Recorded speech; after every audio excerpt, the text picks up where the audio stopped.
Greetings, folks. Daniel Wickwire here, and welcome back to Kaiju Movie Review. I am joined today by my wife, who was hiding for a moment. No, I'm tired. And, as always, our ever loyal co-host, Mr. Zach. I am here except when I don't want to be. Which is every week, but we make him come anyway. Except for 1 week. We can't say every week, because I did miss an episode. But today... There will be multiple. Don't you be stealing my line. Don't you be stealing my line. That's my blah, blah, blah, blah. That's my thing. It's my shtick. Don't take that from me. It's your gimmick. It's my gimmick. You get to do the shit at the end of the video. And this time, Zach and Angela will not run off with a box full of treasure, leaving me behind only to be eaten by a giant snake. Maybe. That's suspiciously good at killing humans. Yeah, well, you know how it goes. Practice. Yeah. But anyway, Zach, why don't you tell us about your news for this week? So, this week I want to bring you an update in regards to Kaiju Max Season 3, written and illustrated by our good friend of the show, Xander Cannon. We love you, buddy. Hope we can have you back on sometime. Season 2 was great. Look forward to Season 3. But anyway, Issue 1 of Season 3 will drop next month. The Solits are out. It will be in comic book stores in July, followed in August by Issue 2. The covers for both issues are already out on the internet. Xander Cannon himself has tweeted them on his Twitter account. They look cool, and seeing them definitely makes me wonder what in the world is going to be happening in Season 3. Make sure you release the first issue on my birthday. It's the 21st of July. Come on, guys, make it happen. Yeah, this is one I'm definitely going to be picking up the single issues, and then I'll just pick up the collected one when it drops. I'll just have to wait for the collected one. I don't live close enough to a comic book store, and I won't remember to go get it. I have no consistency on when I'll go to an area that actually has one. So that's what the internet's for, dude. No, I can't do that. I gotta go in. I gotta touch. I gotta feel. I can't. I guess if you absolutely needed me to, I could always pick it up and mail it to you. No, you don't have to do that. We're good. We'll get it figured out. I'll just buy the collected issues. It's hard for me to have single issues anymore anyway. I've got like 2 long boxes full of comic books that I need to move somewhere because I don't do anything with. I don't want to get rid of them, but I don't do anything. But what's your news, wife? Yeah, because you moved my long books downstairs. I did. I was like, to hell with it. Downstairs it went. So you gotta make room for babies. 400 babies? 400 babies. Human babies and kitty babies and... Well, we can't control her as easily as we can our own. Carry on. So earlier this year, Netflix announced that they were going to have a new series, Netflix exclusive series, based on Castlevania 3 called Castlevania. Imagine that. Produced by Adi Shankar. It will start on July 7th. 14 days before my birthday. They're getting close, but they're not quite there. And if you don't know what Castlevania is, I suggest that you look into it. It's got really awesome music. Yes. Really good games. First couple games were really hard. I mean, not really hard. They're just challenging. Not easy. Is that the way you could say it? So yeah, look forward to that, because Castlevania is awesome. I kind of hope they have... Ooh, I just read that. The series is from Frederator Studios. Yeah, we like Frederator. Yeah. I love those guys. They're awesome. They do great work. Great work. And they'll hopefully have some of the music in there. I'm not holding my breath for it, but it would be nice if...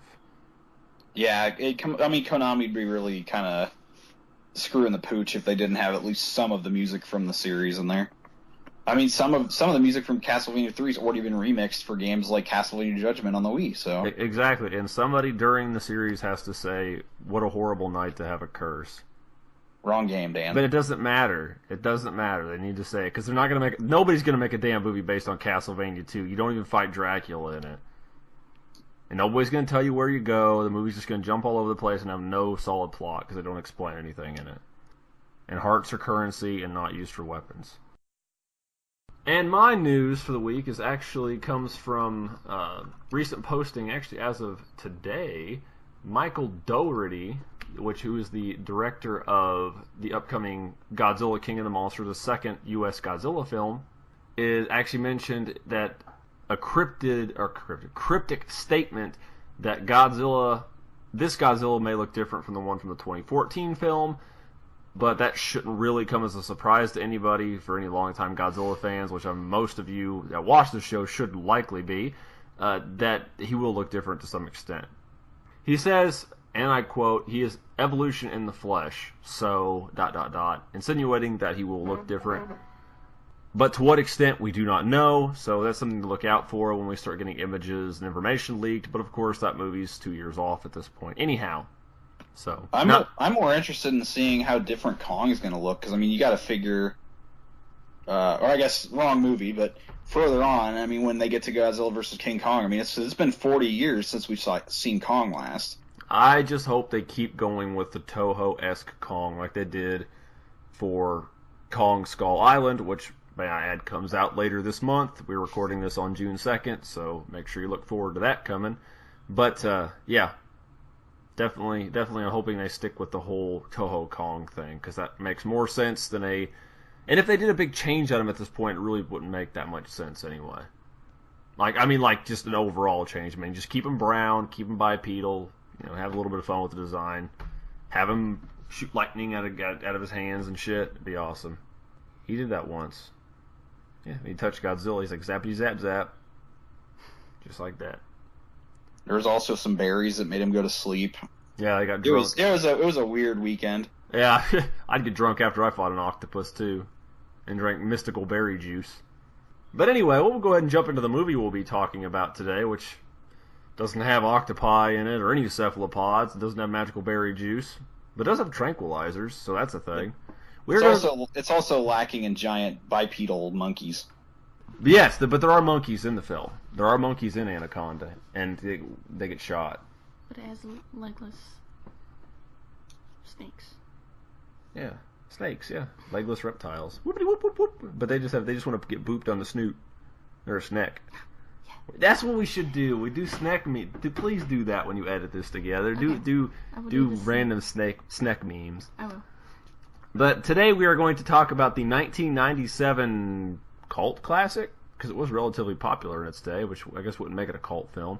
Well, it was popular enough to warrant 4 sequels, so somebody liked it. Yeah, I want to talk about those later, just a little bit. But we're talking about Anaconda. It was released in the U.S. on April 11th, 1997. It's got a runtime of 89 minutes. It was directed by Luis Loza. It was produced by Verna Hara. It was written by Hans Bauer, Jim Cash, Jack Epps Jr. Starring Jennifer Lopez, my wife wants me to say J-Lo, as Terry Flores, Ice Cube as Danny Rich, Eric Stoltz as Dr. Kale, John Voight as Paul Cerrone, and Owen Wilson as Gary Dixon. We open with a film crew consisting of Terry, Danny, Dr. Kale, Gary, and several others preparing for a trip up the Amazon, or over the Amazon, or down the Amazon, in search of a lost tribe called the Shirishama, which they plan on recording a documentary about. You get the usual tension between these people because they're all from different walks of life, have different interests, and you get a little bit of them attempting to build the characters here. Shortly after leaving port, the group encounters another vessel that is stranded in the river, supposedly tangled up in the roots of a tree, with one lone occupant on board. The crew invites Mr. Cerrone, who is a former preacher and now a snake hunter, onto their boat under the agreement that he disembarks at the next village to get assistance for fixing his boat. Of course, during the trip, Mr. Cerrone just happens to mention that he has seen the Shirishama before, and he offers to take the crew to the location where he saw them.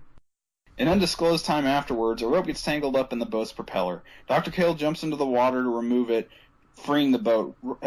Suddenly afterwards, he's stung by a wasp, causing his throat to swell shut, almost killing him. Cerrone manages to get him breathing again, but he's now bedridden. The crew takes a shortcut suggested by Cerrone to get medical help, but the path ends up being blocked by a wooden barricade, which is quickly dealt with using dynamite. The blast knocks loose their fuel barrels, however, sending all but one into the water. Desperate for supplies, Cerrone, Danny, and the ship's captain, Mateo, investigate another abandoned ship. Finding a box full of supplies but no diesel fuel, Cerrone and Danny return to their ship ahead of Mateo. However, Mateo never returns as he is eaten by an anaconda who is very skilled at killing people. That's a very talented snake. The snake follows the film crew as a food source. Well, it's got to eat somehow. It's hungry. It does. And, it's got to be intelligent enough to capitalize. And let's completely overlook the fact that snakes take forever to metabolize their food. They're incredibly slow after they eat something, and they don't regurgitate every 5 seconds if they don't have to, because it's a waste of energy and resources. No, Dan, I'm not. Are you seriously nitpicking a mid-range budget film from the late 90s? Actually, it wasn't a budget. It was a bigger film upon its release. But, we could segue nicely into talking about the snake and special effects here, since I was just complaining about it. And I'll try not to do that too much, but I will say, back when you mentioned blowing up the barrier, the wooden barrier with the dynamite, yeah. It does rain snakes, so I thought that was kind of cool. I mean, they could just do that the whole movie, just have it constantly raining snakes. It'd make then it'd be called like Snake Storm or something like that. Yeah, it would be. It would be. That'd be like worse than Sharknado. Well, yeah. Or what we were talking about earlier, Tsunami. Yeah, it's gonna happen. It's a thing. Totally gonna happen. Anyway, we could talk. There's not really a monster to talk about here, because this is our first, as I mentioned at the end of last week's episode, is I wanted to subject you guys to our first giant killer animal film. It's a snake. It's an anaconda. It's a constrictor. It doesn't have venom. It's got recurved, needle-like small teeth. When they latch onto something, it's only meant to go one direction. If you pull away, you're going to rip a bunch of flesh out and probably die anyway. You're designed to go down the throat, get crushed, go down the throat, and slowly be dissolved, but you'll be dead long before that happens. That's how constrictors work. And an anaconda is that. It's a very large snake that lives anacondas live in South America. One of the largest snakes in the world, next to the reticulated python. And there you go. The movie overblows it. They're not killers. They don't actively hunt people. They don't operate that way. They don't break people's necks. They don't follow boats full of people as a food source. I know I'm spoiling the movie for everybody. You're ruining... Am I ruining? Go ahead. I took issue with the fact that Paul Cerrone felt like more of a threat to the characters than the snake ever did. Oh yeah, I mean, obviously it was the whole thing's paper thin anyway. But yeah, I mean, the human element was much more dangerous than the snake. Also, I don't know if I'm the only one, and I might be, but Ice Cube and Owen Wilson felt really out of place in this movie. Actually, I didn't realize when I was younger, because this was when Owen Wilson was not really known for anything big at this point. But Ice Cube was starting to, because I don't remember if it was before or after this is, Friday, which was the first big movie I remember seeing him in, which were absolutely hilarious. I love those films. But I think it was around that time, and it was really just R&B and pop artists. You started seeing them more in films. I was like that era of movies. Yeah, it was hard to take him seriously as the I guess kind of badass hero almost, as they were trying to kind of portray him as. Yeah, I mean, sure. Just after the other stuff I've seen him in, it's just kind of. Like I said, same thing with Owen Wilson. Going back and watching this now, he's not exactly known to be in action films, so. Yeah, I mean, it's true. I think Owen Wilson's a good actor in his own right. Of course, the role he was picked for, it was before he was known for being big, so... And all the characters in this are one-dimensional as hell anyway. Nobody really has any depth to them. They're just filling a role until the snake shows up and people okay. Before I get to that, at least let me address the special effects. Yeah, of course. They're actually good. I think, for this movie, and actually when the movie first came out, generally panned for its story and script, obviously, but and acting. There's a reason for all of that. Oh yeah, it's not terrible. It's really middle of the road, nothing special, blah blah blah. Some of it's bad, but most of it's just eh. But the effects were really good. They had really good practical effects. I thought the snake the actual animatronic snake looked really cool. This is, of course, after Jurassic Park, so that was when the big CGI boom started. But it still used really good practical effects, and the CGI wasn't bad, of course. Like all CGI, it doesn't hold up very well. CGI becomes dated very quickly. But that's about it. The snakes look good. The effects were... As far as the effects were the highlight of the movie. That's what you expect for this kind of action thriller-ish pseudo-horror film. But anyway, we can talk back about the big characters. But yeah, Owen Wilson, he wasn't big, and everybody just kind of filled a role. They were just there. And I think, here's another thing. The movie there were like two plot lines. There's going to film the Shirishama as the overall, make their documentary. Then Cerrone shows up and kind of screws everything up for everybody, and that's the second line. So we just they take a detour onto the second plot line. And that's the majority of the film, and by the end, well, anyway, we won't cover that because that's kind of spoilery. But yeah, it's just like, it's very like, here's our two plot lines, and we're going to just throw a few random set pieces in there just to make some stuff happen until we can conclude those plot lines. Yeah. Like the boat getting stuck, the wall with the snakes, the dude choking on the wasp, the candy roo. They talked about the candy roo. Hmm? The little catfish swims up your urethra. Yeah. Ooh. Yeah. We won't go into that, but that's a thing, too. That's bad. I think the worst part of it, actually, I thought was a really good effect, and I hated it when I was little. In fact, I hate it now, is when they did the trach. Mm-hmm. The tracheotomy. Mm-hmm. Yeah. Yeah, I mean, like, cutting into the dude's throat. I thought it looked good. That effect looked really good.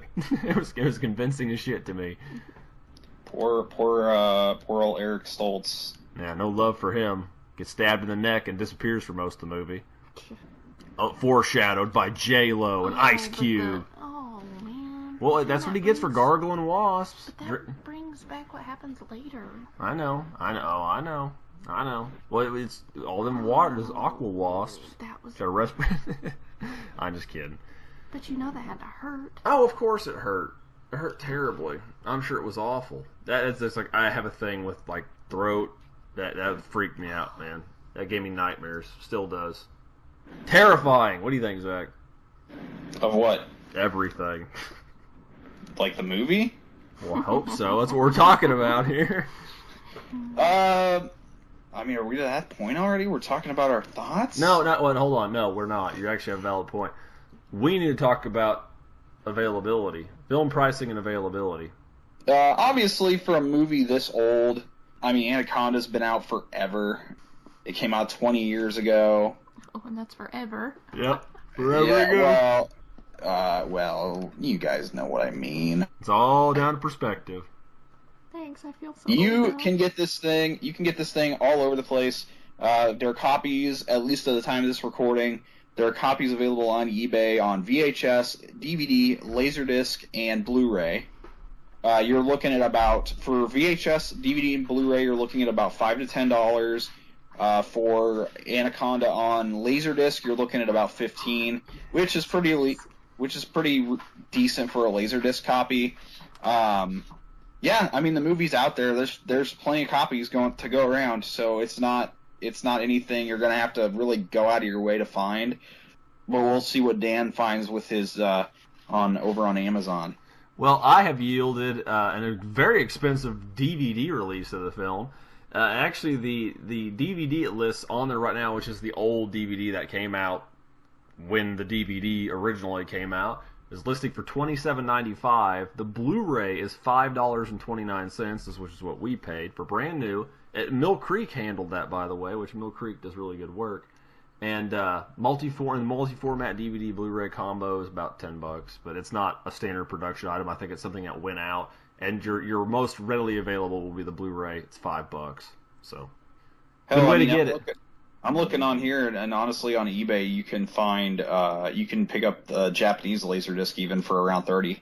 That's sweet. So, I'd buy. I bet you, does it have an awesome cover art? It's the same cover, just the logo's in Japanese. Well, it's instantly better because it's in Japanese, so I can live with that. Japanese usually have really awesome posters and such, so.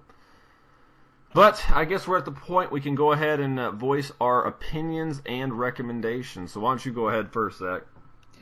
I thought this was, acting and whatnot aside, I thought it's a perfectly serviceable film. I was not bored at any point during its runtime. However, I don't think it's a film I'm going to return to anytime soon. So, I mean, it's watchable. I just don't think that it's something that really holds up well to multiple viewings. I will say... Oh, actually, you know what, dear? Why don't you go first? What do you think of Anaconda? I loved it, as I did as a kid. And, of course, I would recommend it. Because I still love it, even though I think it's a not very good movie. I would still recommend it. I would say the same. Actually, I'm going to go above and beyond like I always do, because that's just... Because you have to be a show-off. I have to be. I absolutely have to, and I have to over-explain everything. I got Reed Richards syndrome. I love this movie. I loved it when I was growing up, like Angela did. I absolutely adored this movie. The scene with the wasp freaked me out when I was little, and then the opening scene with... actually, Danny Trejo's in the very opening scene, which we didn't mention. And so you get to see him in this. Of course, none of the acting's stellar, but I never thought it was awful. The only time I had a pacing issue is... Actually, I only really realized it now, how long at the beginning of the film you have until you see the snake. But it's kind of like Jaws. We mentioned this in...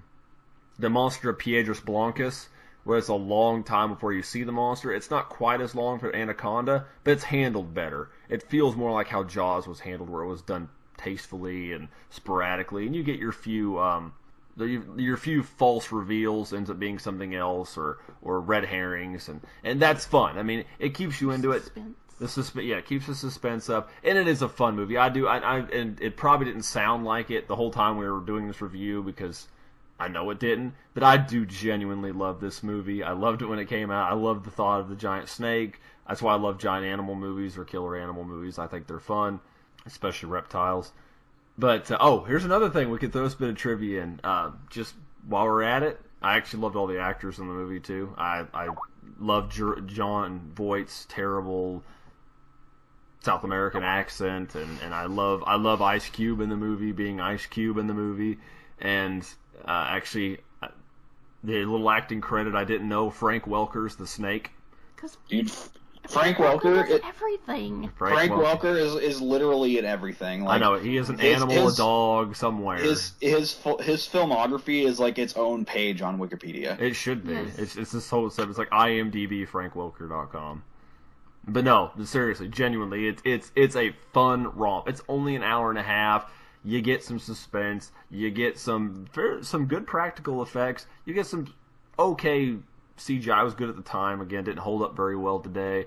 And you have some genuine, some interesting, funny moments. So not laugh out loud, but kind of chuckle worthy. Reminds me a lot of the original Jurassic Park, just not as good and not as long. But now that we've voiced our opinions on this, Zach, why don't you start allowing us out the door here with your closing statements? Absolutely. You can find me, as always, over on Twitter at CultureZact. You can also find my writing up on cultureshock.com, where I write about video games and video game-related things. I do the editing. That's true. You do the editing. Well, I've helped design stuff, but I'm gonna be starting on the that thing. Blog? The blog. Yes. I'm really going to be starting on it this time. I know it's been said in the past, but I'm really going to be starting on it. Well, nobody's come after us with torch and pitchfork yet, so I think we're okay. It's better to take your time with them. Yeah. But, of course, you can catch me here, as always, every week. KMR bi-weekly, and in between that, Monster Bites, which is our bi-weekly factual/trivia monster movie review, or monster movie show, short format.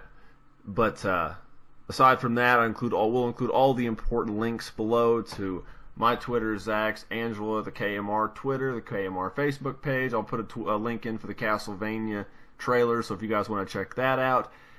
And that being said, why don't you let the viewers know what they can look forward to next week, and I promise you it will not be a giant monster movie, or it will not be a giant animal movie.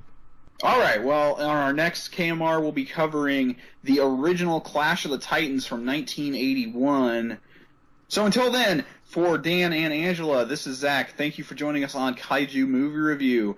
Take it easy and have a wonderful week. See you later. Bye-bye.